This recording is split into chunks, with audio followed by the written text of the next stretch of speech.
that this is your spiritual home and you are considering becoming a member of the fellowship, please contact our minister, Eric Severson, or a member of the welcome team to let us know of your interest in the chat box, If you have a chalice or candle at home and would like to join in our chalice lighting remotely, now would be a good time to get that ready.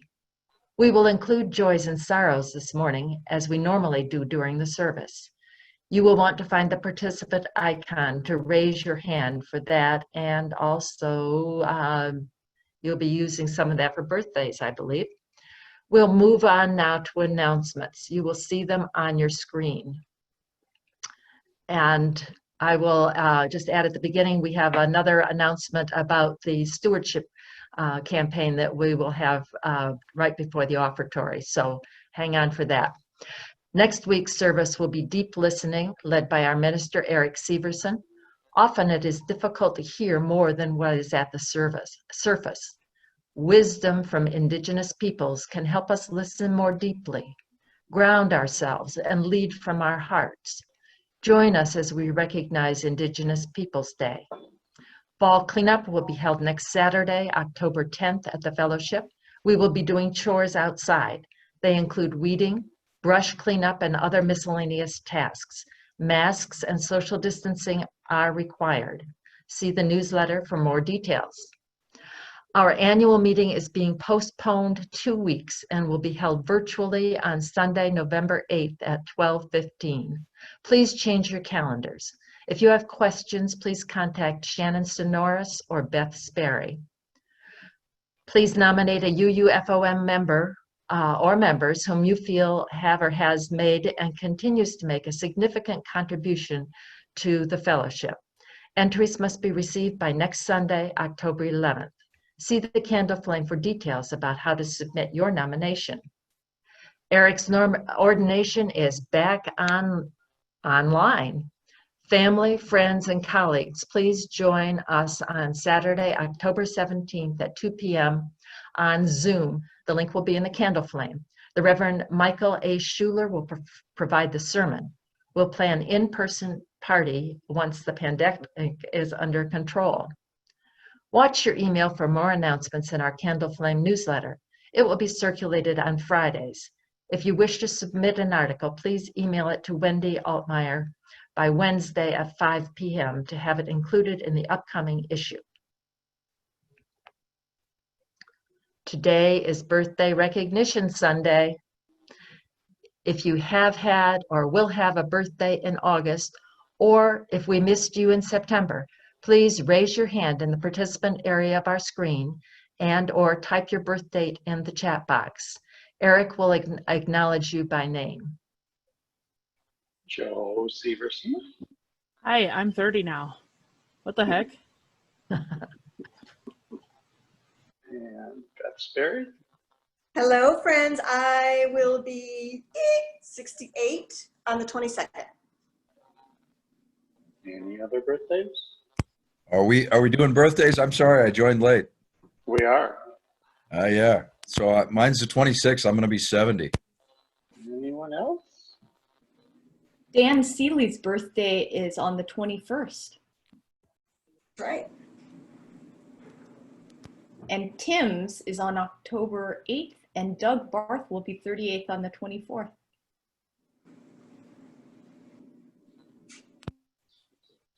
Okay, happy birthday, everybody. Now with your mics muted, please join the UUFOM choir singing Happy Birthday, Everybody.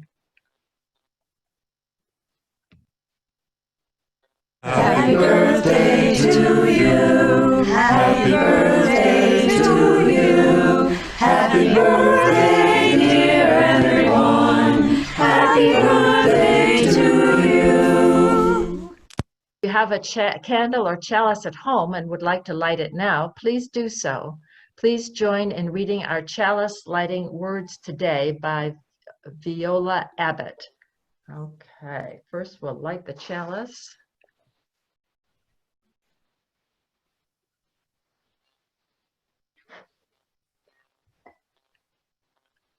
As we light this chalice, may it serve to give us clarity of purpose and illumine our way as we set about doing the work of this congregation in commitment, in cooperation, and in love. Thank you, Sarah. Our opening words today are titled Right Here, Right Now by Ella Boyer. As we create and share sacred space together, let us reflect upon what brings us here. We've all come here for different reasons, from different decisions, faced different challenges, and shared different love.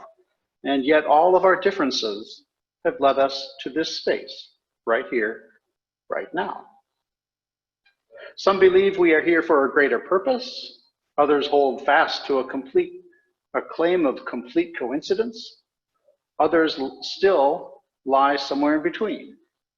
There are so many differences and barriers between each individual, it would seem at times as though the odds were stacked against us becoming one whole. As we believe different things, live and experience different things, and value and hate different things. We are the children of God, the children of the earth, or fully grown adults here as a piece of the ongoing cycles of the universe, the children of the stars. We all have different definitions and explanations to who or what and why we are here. Perhaps all are right. Our revelation is not sealed.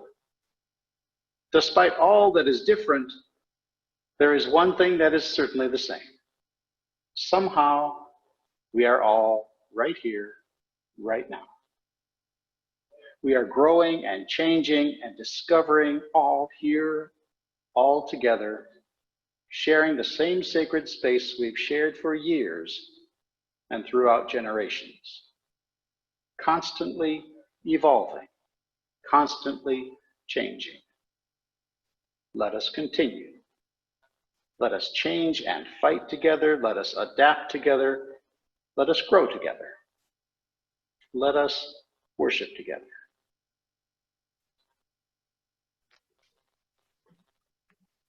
Thank you, Eric. With your mics muted, please join Melanie Willison in singing our opening hymn, Soon the Day Will Arrive, by Edith Manor and Murat Hirsch.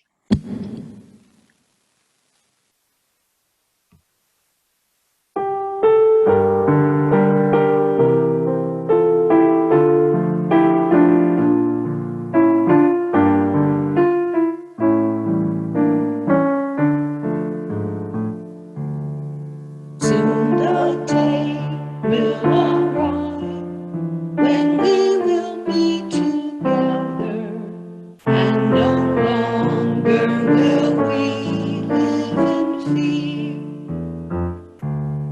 And the children will smile without wondering whether on that day thunder clouds will appear.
to center yourselves and enter into a time of reflection, meditation, or prayer. Today's prayer is Seeking That Which Unites Us by Sarah Eileen Lawal. Spirit of life and love, in this time of uncertainty, of fear and angst, our nation holds its collective breath. In this time when rhetoric blusters about and words are used as weapons, our nation clenches its fists, tightens its shoulders, eyes squeezed shut. Some are prepared for a fight. May we remember we are a people of resilience. We have faced uncertainty before. We have weathered storms. We have been consumed by flames. We have risen like the phoenix from the ashes. And we will again. We, the people. May we remember our shared humanity, our universal kinship, our interdependence, as we unclench our fists and breathe together, breathing in love and breathing out peace.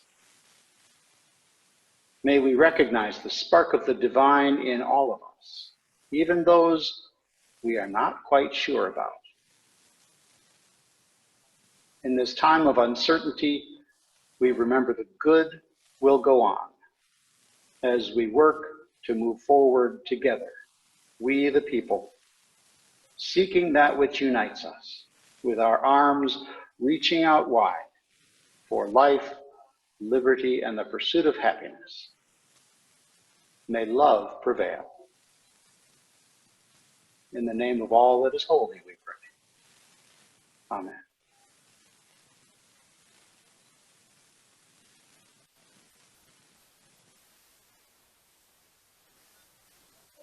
And our story today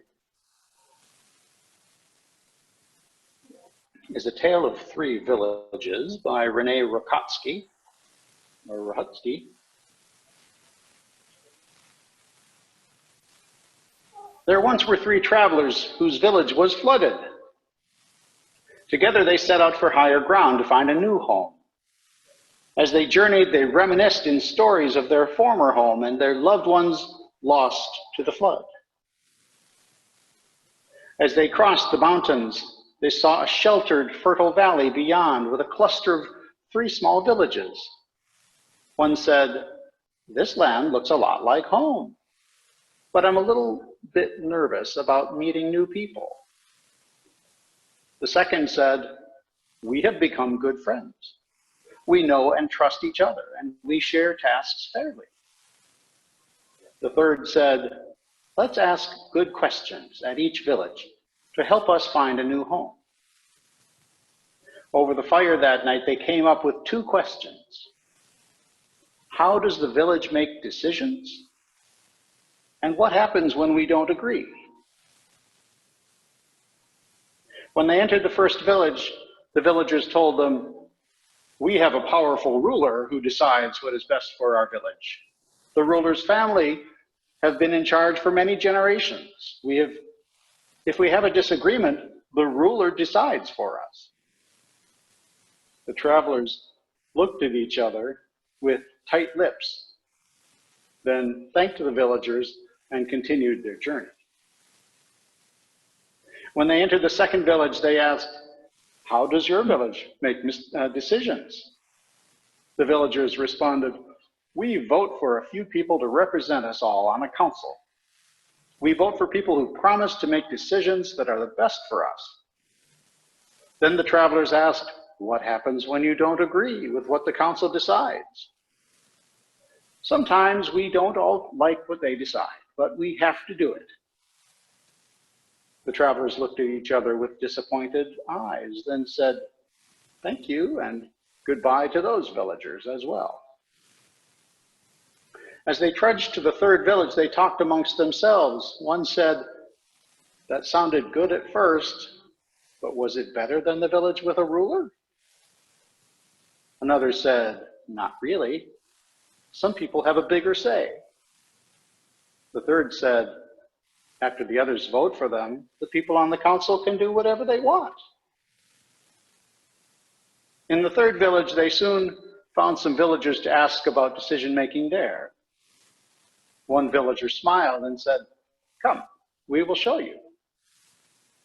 The villagers formed a large circle and invited the travelers to join them. A villager wearing a special necklace said, "We welcome you into our circle. If you would like to stay, you must accept our agreements. Speak truth, keep your promises, honor and care for this circle as part of earth and sky." The travelers looked at each other with shiny eyes, then agreed in unison. Another villager explained, "This is how we make important decisions, by listening to each other in their turn, under these agreements, until the decision is made. This is also how we disagree, by listening to each other in their turn. Sometimes we agree to disagree, but we disagree in respect and peace." The travelers smiled widely. They had found their new home. I invite parents among us to talk about this story with your kids today. Thank you, Eric. Our first reading today is Make No Mistake by Marta I. Valentin. Make no mistake about it.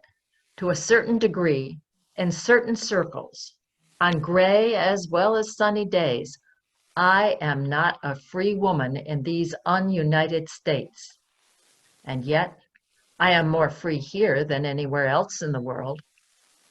Perhaps free is not the right word. Perhaps liberated is more exact. I am not entirely free, for I represent too many targets as a person of color, lesbian, a woman from the barrios of Spanish Harlem. Sometimes, though, I think I am safe because I was born on this soil. The truth is, my body manifested in New York City, but my soul, mi corazón, gave birth to itself in Puerto Rico, my own revolution. I fight the world within that aches and prays for the solace and resolution, and I fight the world without that hammers every day at my cultural armor as it strives to break me down, cell by cell, that I might reemerge united and in the state of assimilation. Instead, I rise and make my own religion because I can do that here. Basket in hand, I set about groping and smelling for the spirits and the spiritual. Shopping in alleys, mosques, and malls, I mix together the salves that will restore my cultural armor to a spick and span glow. I gather prayers, refranes, and my godchild's smile, which become my walking stick when I cannot see. The faith that sheds light on the darkest parts. I make my religion with the light and the dark and the hope that the two together will keep me whole. Standing before my altar, I pay homage to the fact that I do have choices, too numerous to name in this space. So I make sure to account for every act of free will I am graced with, knowing that others are not. I make sure to give thanks for the gift of putting words on a page, knowing that others cannot. I make sure to speak with love and to love with grace. Now we hear the reading, My Heart Fights for Those Who Can't Fight by Sarah Sutherland Dean. Someone called me a bleeding heart liberal. It was not intended as a compliment. However, I will always consider it one of the biggest compliments of my life. My heart bleeds for the underdog. My heart fights for those who can't fight. My heart rejoices in seeing others overcome adversity. My heart desires love and peace for everyone. My heart is compassionate and empathic. My heart sees pain in others and wants to help. My heart believes in equality. My heart sees the good in people. My heart chooses action over fear. Let us now share in an interlude, Mignon by Robert Schumann, played for us today by Melanie Willison.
Thank you again, Melanie. You so often choose and play music that transports us.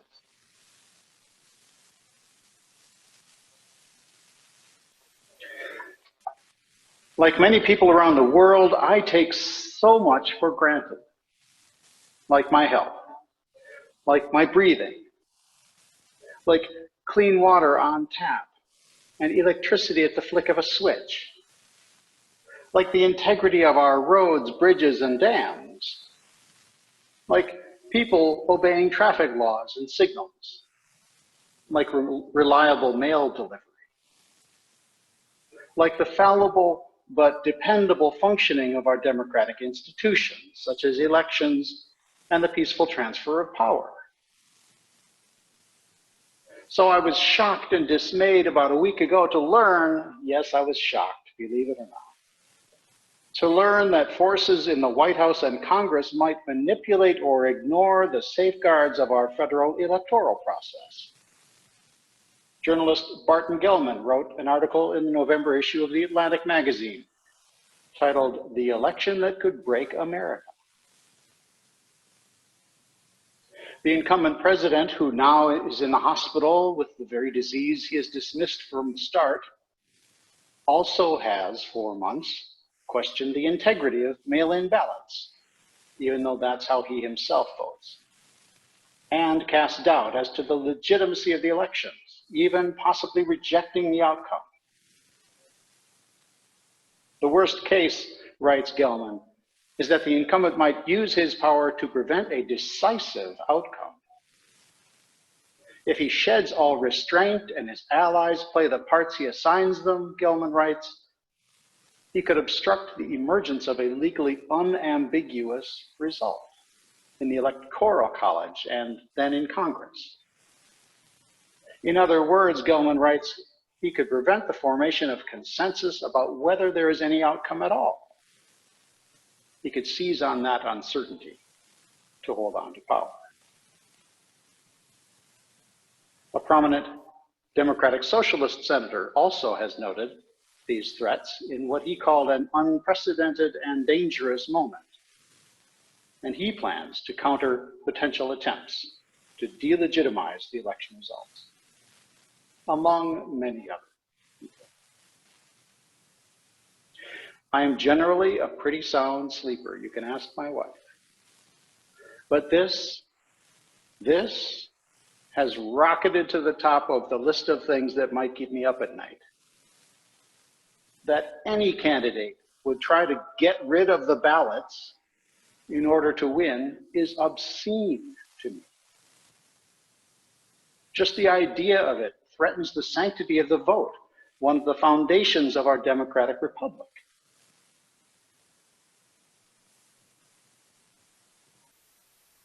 Unitarian Universalists are committed to our fifth guiding principle.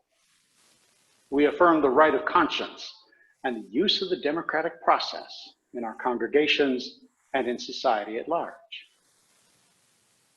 If ever there was a time to affirm the right of conscience and to commit ourselves to protecting the democratic process, it is now. Many of us faithfully register to vote and submit our ballots. Many of us advocate for fair and free elections. Some of us may be poll workers or poll observers. Some of us volunteer for the League of Women Voters, or even candidates running for local office. We Unitarian Universalists know that our first principle, people's inherent worth and dignity, is necessary for our fifth principle. We affirm that every vote matters, and that every obstacle to voting, counting every vote, must be overcome. In the course of our lives, we often have opportunities, like the girl in our story. What do you think? The girl in our story. It just occurs to me I used the wrong story today. What to make of that? Well, funny that is. Anyway, we have the opportunity to remind people, if panentheism is our theological view, of the spark of the divine that pervades everything, even ourselves. And we can impress upon others the possibility that denying respect, the vote, to one another, by doing that, we disrespect the divine. Like Sarah Sutherland Dean, most of us are bleeding heart liberals, and proudly so. Our hearts, too, are moved by cries of injustice, oppression, and suffering. We don't, of course, have a monopoly on compassion and empathy. But our hearts, too, see pain in others and want to fight for those who can't fight. We seek action over fear. Many of you are familiar with the Joan Baez quote, "Action is the antidote to despair." I'll bet some of you were saying it with me. In our prayer today, Sarah Eileen Lawal recognizes this time of uncertainty we are in and reminds us, despite our divisions, to seek unity. She counsels us to remember that no matter what happens, we are resilient, that we, the people, will rise again. She invites us to unclench our fists and breathe again together and continue to recognize the spark of the divine inside each of us, even those we are not quite sure about.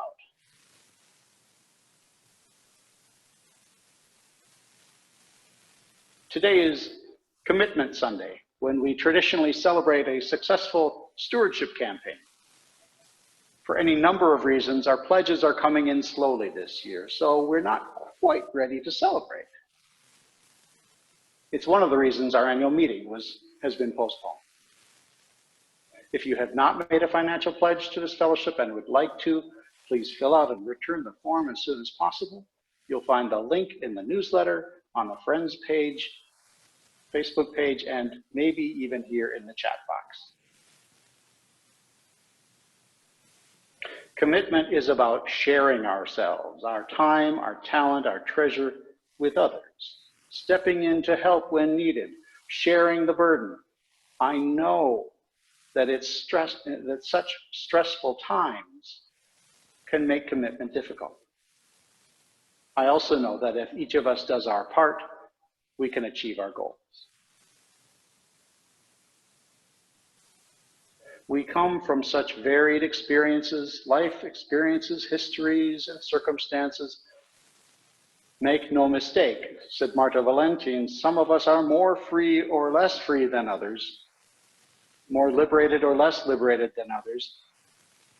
Many of us, and maybe most, have mixed identities.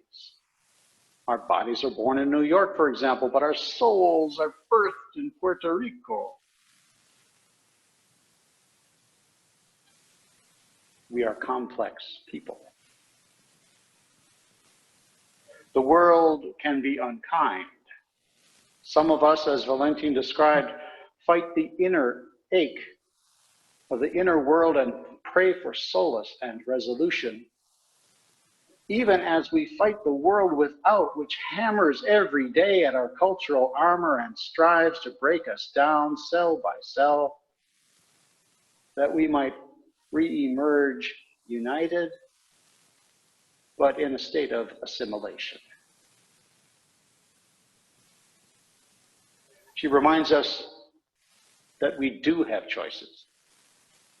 In fact, too numerous to name. One of those choices is to exercise our right and responsibility to vote and to encourage others to vote. For the progressives among us, perhaps the best way to defend our electoral system, our society, and our future from the ambitions of those intent on circumventing the people's will is with an undeniable, overwhelming landslide, up and down the ballot. So vote.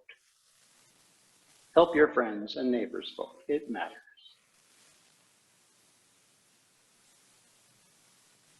We do have choices.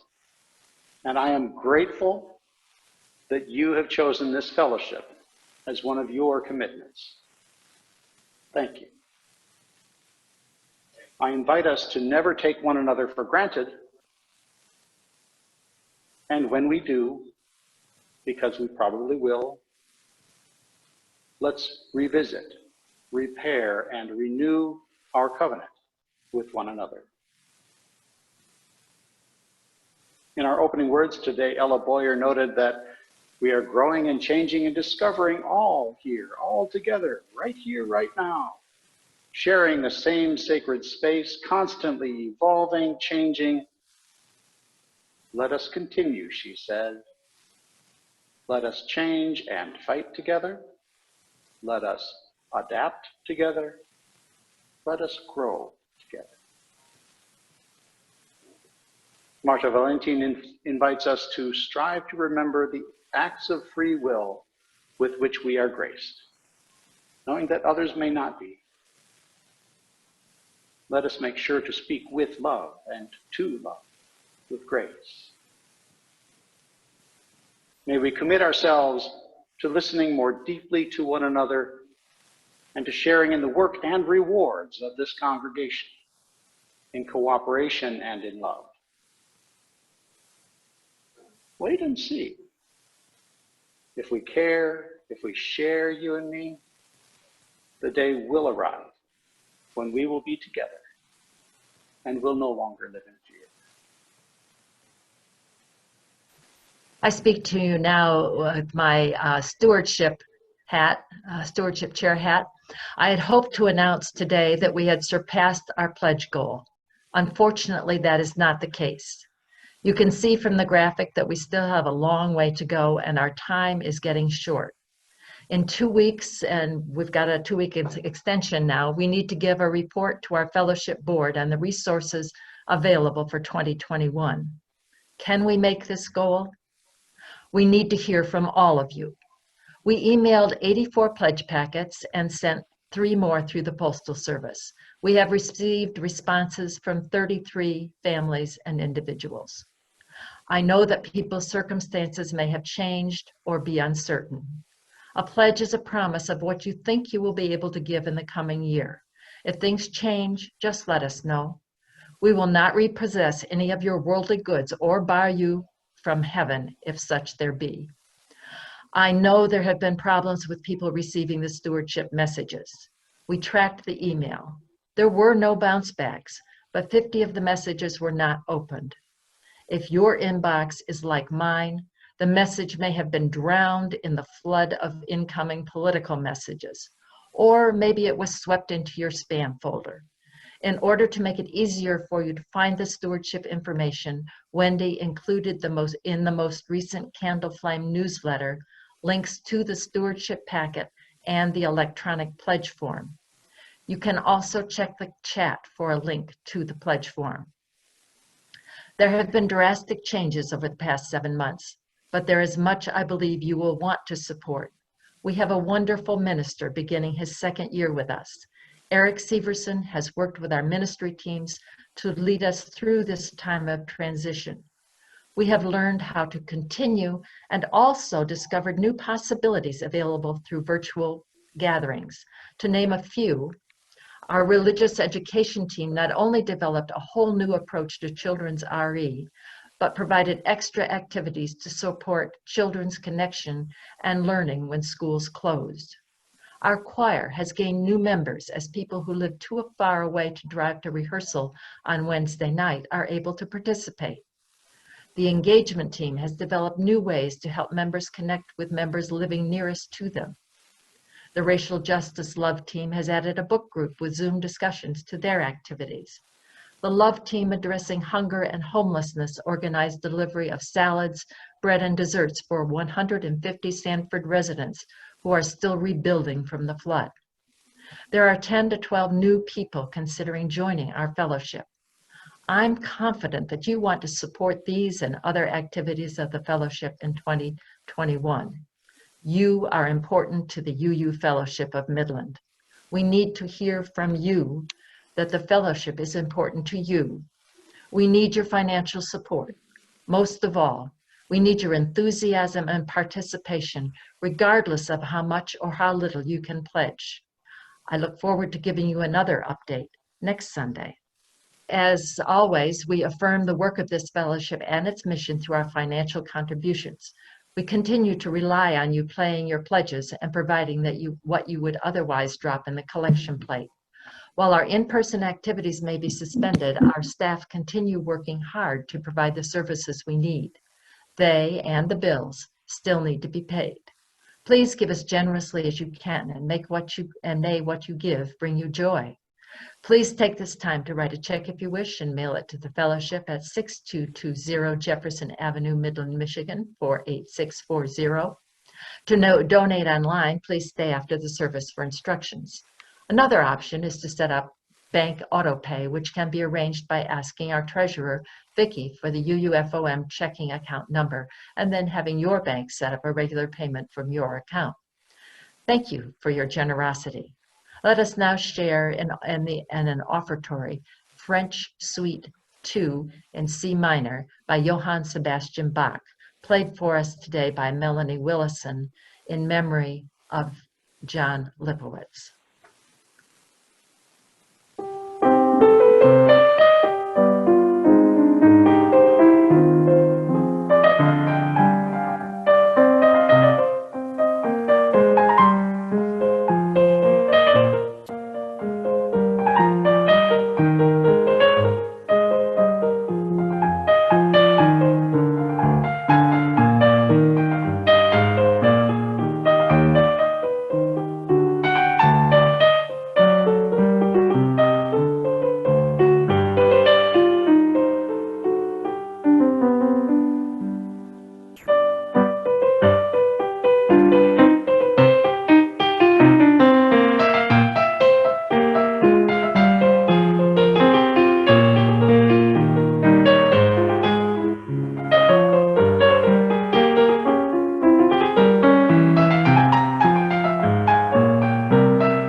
Thank you, Melanie. That was lovely. And I know you chose it because it was special to John.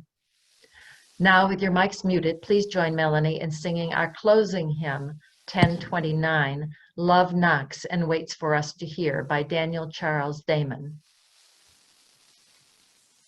Thank you. I'm going to play it all the way through first because it's rather unusual, and I will do it slowly as well.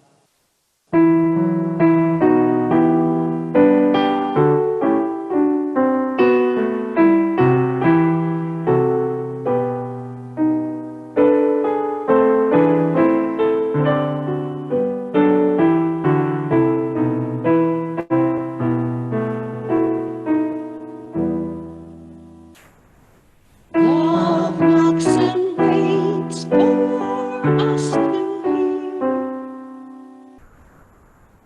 I need to turn that down. Forgive me, I forgot. Love knocks and waits for us to hear, to open and invite. Love longs to quiet every fear and seeks to set things right.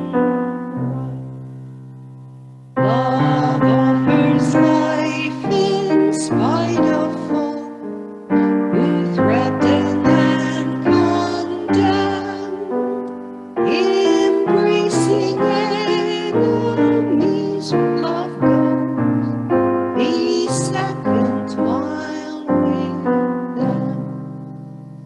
Love comes to heal the broken heart, to ease the troubled mind. Without a word, love bids us start to ask and seek and find. Love knocks and enters at the sound of welcome from within. Love sings and dances all around and feels new life again.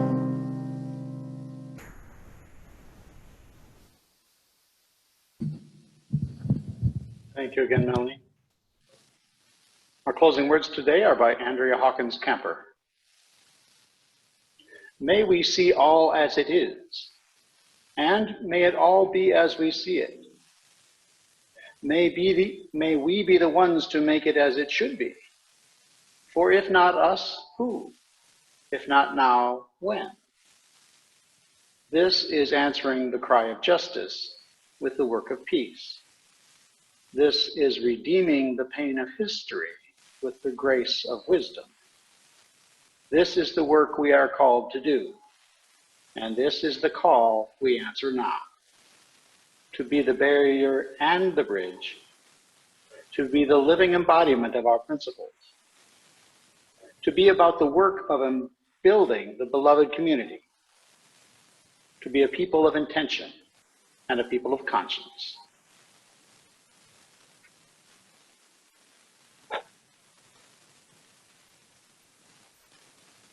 Thank you again to everyone for helping make this service possible today, and thank you all for joining us. If you can stay to chat, great. If you need to go, we'll understand whatever you may encounter in the coming week. Please know that the love of this community goes with you. Until we're together again, many blessings.